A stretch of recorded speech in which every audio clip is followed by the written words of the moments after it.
A solo camper ventured into the woods for his very first overnight trip. But this wasn't just any night. It was Halloween. As he made his way along the narrow forest trail, he shared a chilling local legend. A ghostly man who wanders these woods after dark, forever lost. Seen only by the truly unlucky. The deeper he went, the heavier the atmosphere became. Hi guys, we're down at Dungeness. It's Halloween 2024. So I've decided to go out and do a solo camp. I've never done a solo camp in my life. So it's going to be something different for me, a new experience and probably a little bit creepy. I've heard there's been a few hauntings in the area. One story was absolutely great actually thinking about it. I'm just trying not to trip over. But I always remember it. A guy down on the beach fishing. And there's known to be a ghost. He's like an old fisherman type man, because it's like a fishing village, desert. He's known in the area to walk around in like dungaree type trousers and, you know, like traditional sort of fisherman sort of dress, old school. And apparently there was a guy down on the beach fishing away, and he was just getting to a point where he's ready to pack up to go home.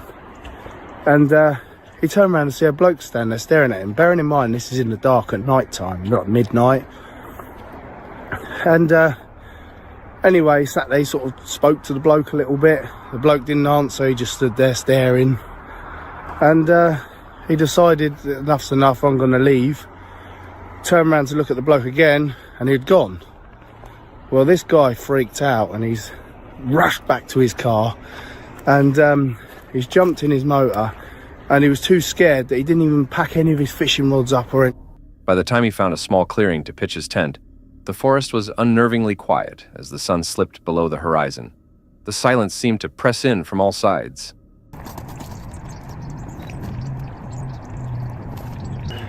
Right guys, that's the tent all pitched up, ready to go. How exciting. It's only an old tent I had laying around, but it does me okay. So nice and quick and easy. Cool, you can hear all the birds singing. So peaceful down here, apart from the main road. Does feel a little eerie though, if I'm honest, especially on your own. I mean, it doesn't look much in the camera, but the sun is going down fast. It's quite creepy. By 11:15 p.m., he crawled into his tent, noting how the stillness felt unnatural, almost expectant. Then, faint at first, came the sound. Slow, deliberate footsteps, crunching the forest floor, circling his tent. It's getting a bit creepy outside. I thought I heard a few noises here and there, but I'll just put it down to animals, I think, because you know, it's a bit nasty out there. So I think what I'm going to do is, I think I'm gonna because there's not a lot else I can do, I think I'm gonna get my head down, because it's now 11:30. So what was that? Did you hear that, guys?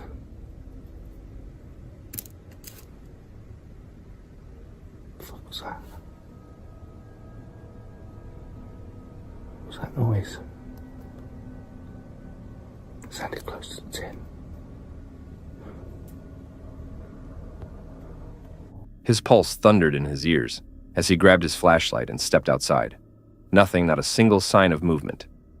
Reluctantly, he returned to his tent. Because that wasn't very nice. That sounded a bit close to the 10.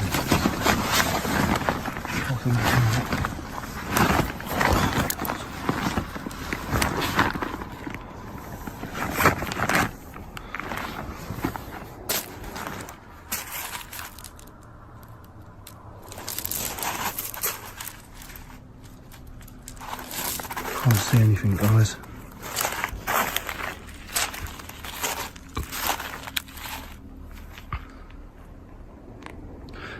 I haven't heard the noise since.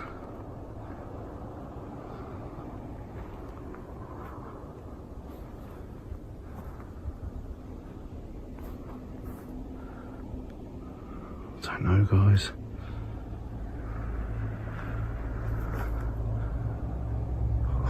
It's creeped me out a lot though. This solo camping is a little bit is a bit sketchy, if I'm honest. Oh, I don't know what that noise was, guys, but I'm back in the tent and I think I'm just going to call it a night because I'm quite tired. I just hope whatever that was has buggered off. I don't know what it was, whether it was an animal or I really don't know, but that was scary. Hours later at 2 a.m., it struck. Something slammed into the side of his shelter again and again until the fabric began to cave.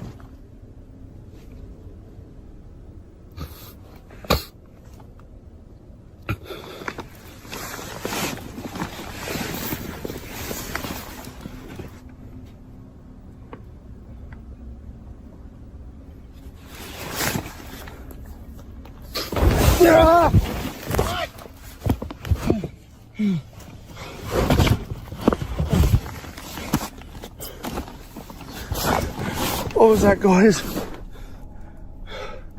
Shit.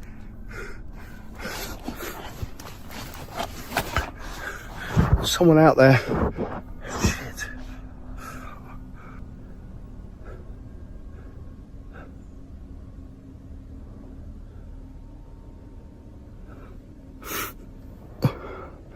That's shaking me up, guys.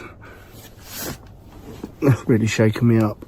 Heart pounding, he unzipped the flap and swept his light into the darkness. No one there, but the unmistakable feeling of being watched gripped him.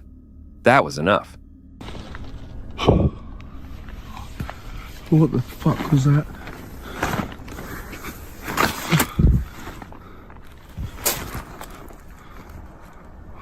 Absolutely shitting myself. What the fuck was that?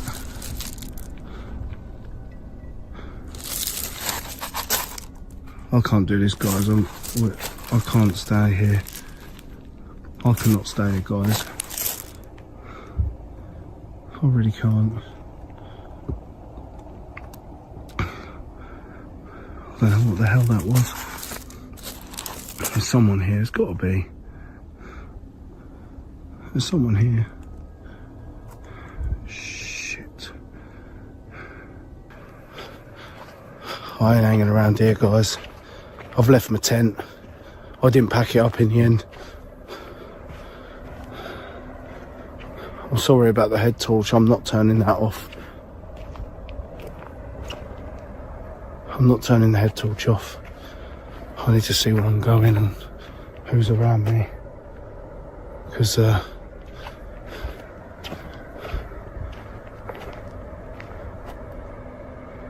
this isn't very nice, guys. This really isn't very nice. He tore down his camp in a panic and fled through the night. Was it just a cruel prank, or had the local legend been waiting for him all along? Venturing into a haunted forest is one thing, but what happens when the forest itself seems to be hunting you? Tonight, we delve into a terrifying investigation that pushes one explorer to his absolute limit. This footage will make you question what really lurks in the darkness between the trees. Let's jump straight into this chilling encounter. Meet Dan, the investigator behind the YouTube channel Cursed Urban. Dan bravely explores some of the most paranormally active locations, seeking to document the unexplainable. His channel is a testament to his courage. But on a return trip to a place known as the Mimic Forest, he would find himself in a situation far more sinister than he could have ever anticipated. Dan arrives at the infamous Mimic Forest, a place he's visited before and experienced disembodied voices and screams. This time, his plan is more ambitious. A stealth camping trip overnight in his car, hoping to capture definitive evidence of the entity, said to mimic human voices to lure its victims deeper into the woods. and we're gonna try some other stuff. A little bit of background on this area. Supposedly there is a mimic creature in here. What a mimic is it does mimicry. It mimics your voice. It tries to draw you into the woods to eat you, to kill you. I don't know what exactly it does, because people who are brought in by mimics tend not to come back to tell the tale. So supposedly there's a mimic creature in these woods. He sets off into the darkening trees, ready for whatever the night has in store. As he explores, Dan stumbles upon a disturbing clearing with downed trees arranged in a circle, matching the description of a ritual site he had been told about. The atmosphere is immediately heavy. And I'm already getting creeped out, dude. No matter how many times I do this, how many times I go out camping and stuff, I don't know if I'll ever get used to the fact of just like wandering into a dark forest, at night by myself. It's always something else. Oh, what's this? Dude, look at this. What's going on here? What is this about? See this?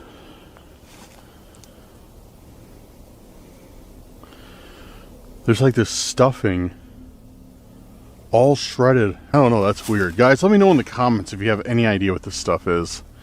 Maybe it is like some sort of like plant or whatever, but I don't see it on anything else. It's just that one tree. Which, dude, stuff like that always sketches me out for real, because this forest is really, really known for a lot of disappearances, and a lot of these disappearances have been swept under the rug.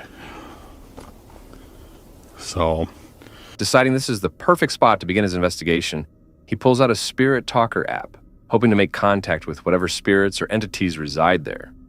The forest doesn't wait long to respond. A faint laugh echoes from the trees, and the Spirit Talker app ominously warns of a bad spirit. The laughter returns closer this time, as Dan notices a trail of snapped and broken trees, as if something large was dragged through the area. The device chillingly spells out the word victim. I'm trying to figure out a way to hold my phone, my camera, and get the flashlight out so you guys can see a bit more instead of nothing. So I got a very weak light on the camera right now. Actually, you know what? Hear my voice. Hear my voice. Let me turn this up. Way up. It's going to kill the battery on it, but maybe you'll be... Yeah, there you guys go. Now you can see something. Sorry about that, guys. There we go. Alright. Better...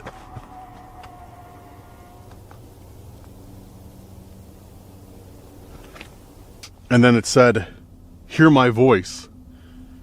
And it was just about 30 seconds after it said each of those things that we heard it. Dude, we're in for something tonight. We are in for something tonight. For sure.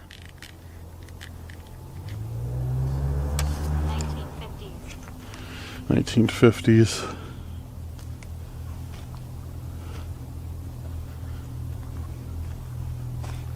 Then, a loud crack, like a branch snapping, erupts nearby, only to be echoed moments later from a completely different direction.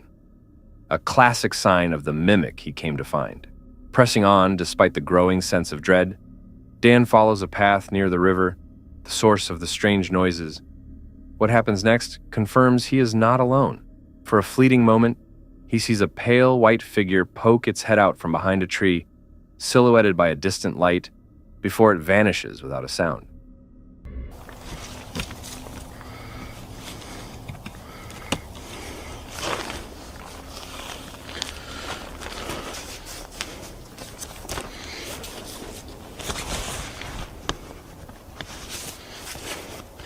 There we go. All set up. Tent is done.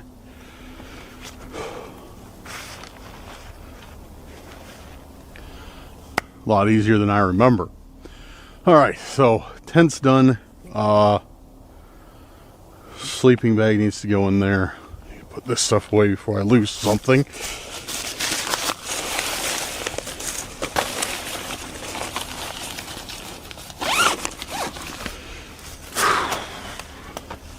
That's about it. Going to, The disembodied laughing follows soon after, now sounding like a taunt. He is being watched. Dan cautiously makes his way back to the ritual clearing, only to find something that wasn't there before. 2 sticks laid out in the shape of an X. As he processes this unsettling new discovery, the spirit talker delivers its most direct and terrifying message yet.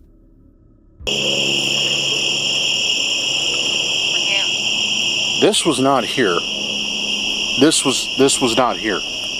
The last time we were here. This was 100% not here.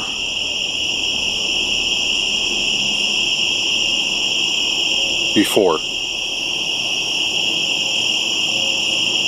It's like a cross or an X, like X marks, nah, it's more like an X than a cross. Like an X marks the spot. Ha. It just, dude, it just said ha ha. Yo, it just said ha ha. Okay. With all, come on, with all the laughing we've been hearing tonight in the woods, and now we get ha ha on a spirit talker,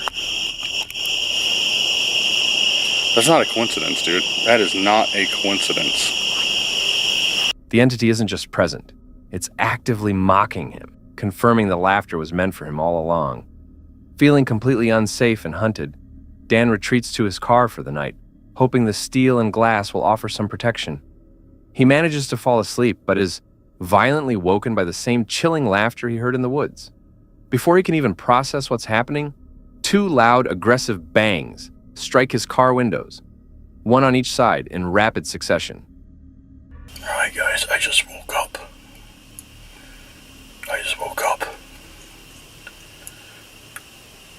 And what woke me up is it sounded like laughing.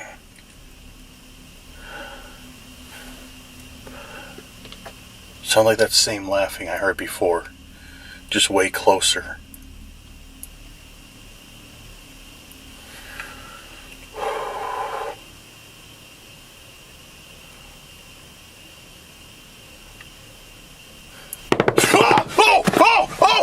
What the, dude? What the was that? What the was that? Oh! What the? Dude! Holy! Holy! Oh, what the?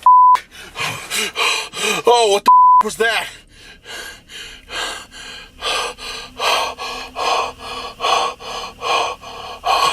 Oh, dude!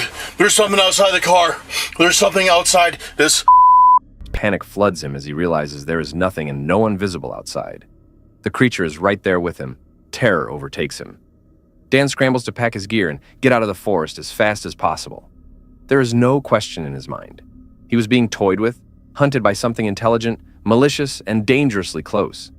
The laughter, the mimicked sounds, the pale figure, and the final assault on his car were all part of a terrifying game that could have ended in tragedy.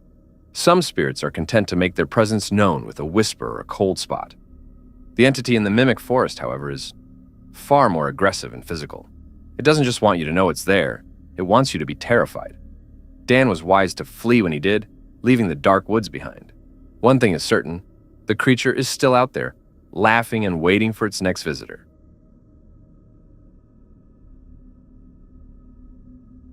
Chris is the lone investigator behind NKPS Paranormal, a YouTube channel devoted to real-time explorations of haunted and remote places.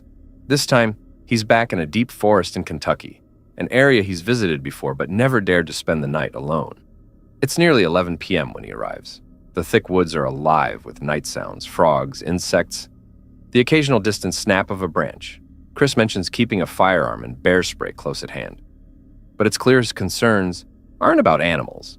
These woods have a reputation for stranger things. He sets up camp, settling into his tent.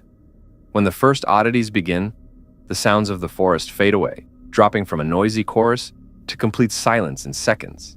A classic sign, he notes, that something is nearby. I don't think I'm gonna cook tonight. What was that?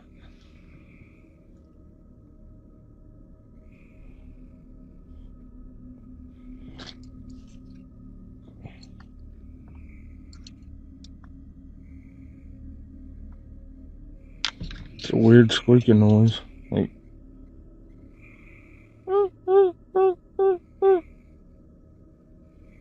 almost like a turkey event. Turkeys don't do that at night. Guys, I'm hearing stuff walking around the tent. I've got the knife here for protection. Also got the PP back here, the gun, GUN. But that, you hear that noise between the frogs? I think that's a coyote, but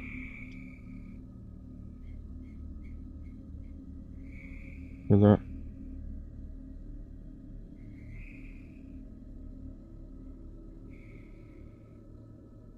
I don't know. Never heard that noise back here before.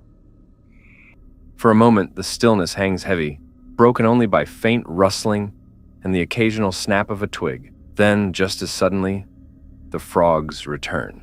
Whatever passed through is already gone. Oh, and I already started the old step 2, Steve Wallace style. Got some Southern Comfort in there. Trying to get relaxed.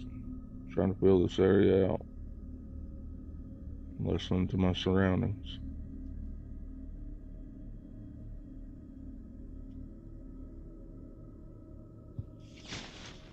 Somebody out there?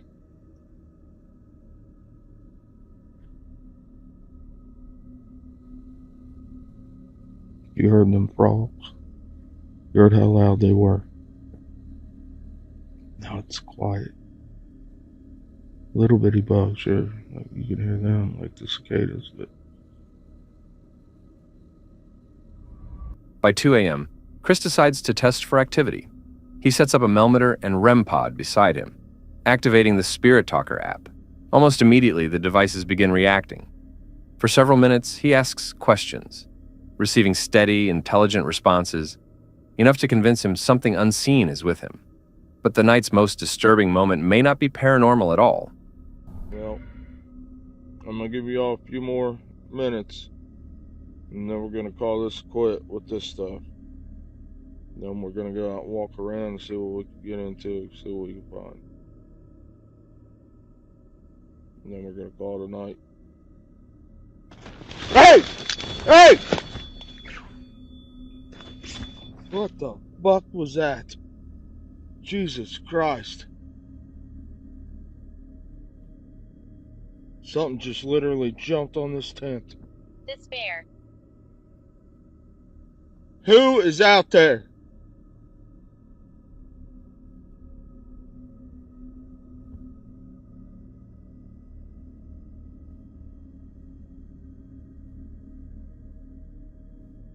Did you all see that? Without warning, something slams into the side of his tent with enough force to make him flinch. No footsteps before, no movement after, just impact. The weight behind it doesn't feel like any animal he's encountered in the wild. His pulse hammers in his ears as he forces himself to stay calm. Eventually, Chris unzips the tent and steps into the cold darkness, sweeping his flashlight across the clearing. Nothing. No movement, no tracks, not even the sound of retreating footsteps. Whatever it was, it's simply gone. There's that noise again. I hope it's picking up on the mic. It's like chatter, like back and forth. So we've heard footsteps. Whatever that was, it jumped on the tent.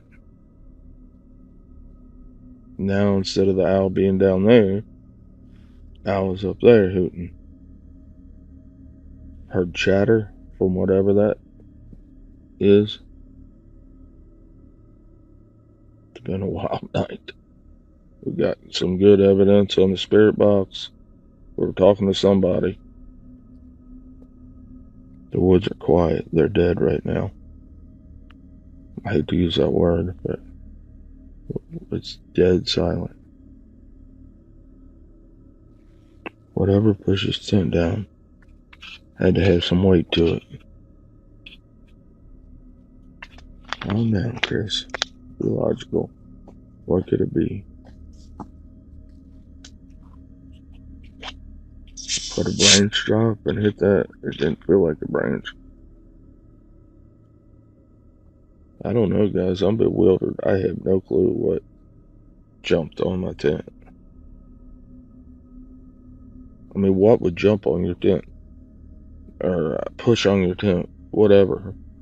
Shaken, he tries to rest. Around 6 a.m., the tent shakes again. But this time, he can't say if it's the wind or something returning for one last visit. By morning, Chris packs up, leaving the forest behind. He promises to return, still determined to uncover the truth. But for now, he carries the memory of that night and the knowledge that something came to him in the dark and vanished without a trace. Exploring unknown places can lead to incredible discoveries, but sometimes the most unsettling findings aren't what you expect to see, but what you hear. And in one particular video, the focus shifted from the drive to a deeply unsettling exploration, where strange sounds and fleeting observations created a chilling atmosphere. On the night of August 13th, 2023, a small, obscure YouTube channel uploaded a short video titled, "I went camping and woke up to a bear attacking my tent." Pretty crazy. What it captured was far more chilling than the title suggested. There's something in it.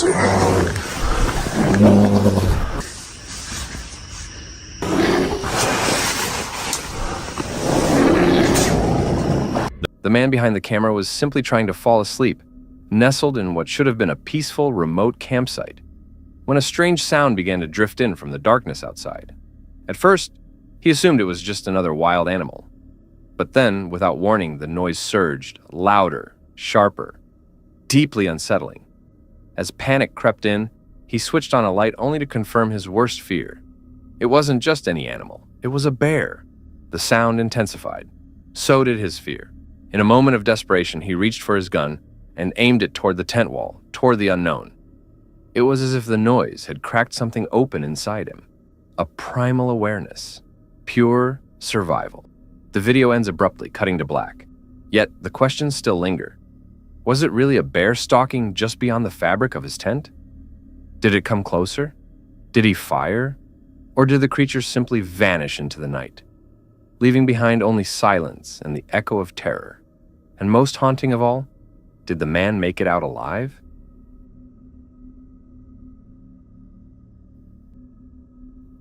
The wild is unpredictable, a place where the familiar sounds of nature can quickly turn into a source of unimaginable fear.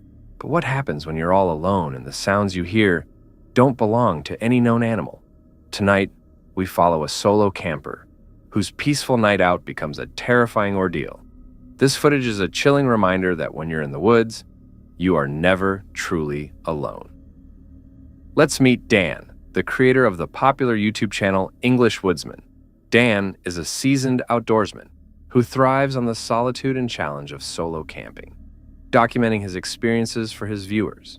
He's familiar with the strange feelings and unsettling nerves that come with being isolated in the wilderness. But on this particular night, he would encounter something that would push his courage to its absolute limit, turning a routine camp out into a night of pure terror. The trip began like any other, with Dan finding a quiet, secluded spot in a large wooded area. As darkness began to fall, he spoke about the unique mental state of solo camping, the heightened awareness, and the initial nerves that every lone adventurer feels. He explained that it's a process of tuning your senses into the environment, where every snap of a twig or rustle of leaves is amplified in the silence.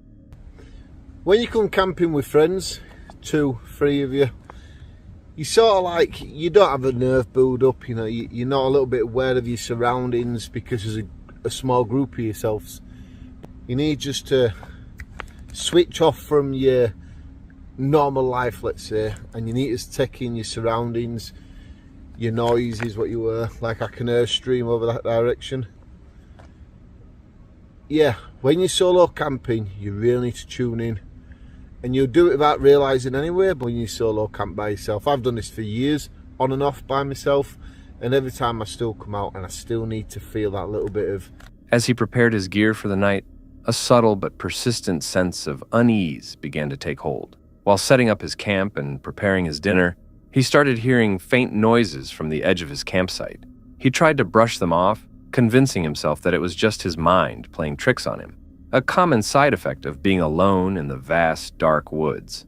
However, the unsettling feeling of being watched wouldn't go away. Later that evening, sitting in the deep darkness with only a small lantern for light, he again mentioned the strange sensation of hearing things just beyond his field of view. He attempted to rationalize it as the paranoia that often accompanies solo trips, a familiar yet deeply unsettling part of the experience.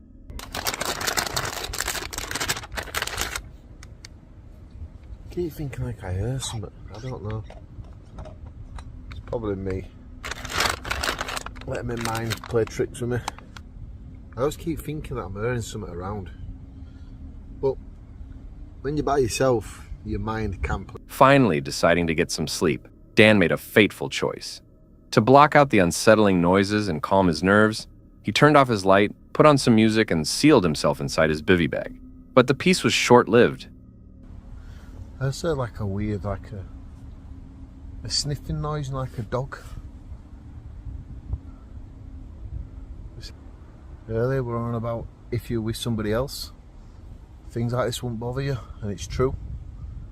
But when you're by yourself, little noises do give you butterflies. A bizarre sound suddenly cuts through the night, a loud, heavy sniffing, almost like a dog, but disturbingly different. The next morning, a visibly disturbed Dan recounted the terrifying events of the night. He confessed that he was spooked the hell out. The sniffing wasn't a single occurrence. It came back 2 or 3 times, waking him from his sleep. His fear grew so intense that after hearing it a second time, he scrambled out of his bivy bag in the dark to move his food and gear, hanging it high in a tree in case whatever was out there was drawn to the scent. It was a harrowing experience that left him on high alert for the rest of the night. Though Dan made it through the night physically unharmed, the question of what was lurking just outside his camp remains unanswered. Was it an ordinary animal or something more sinister, drawn to the presence of a lone camper? Its persistence throughout the night suggests a terrifying curiosity. Dan's ordeal is a stark reminder that, in the deep woods, the silence can be deceiving, and the most frightening encounters are with the things you can hear but can't see. Now, that was all for today, folks. If you enjoyed these clips, subscribe to my channel and click to see more on the video on screen.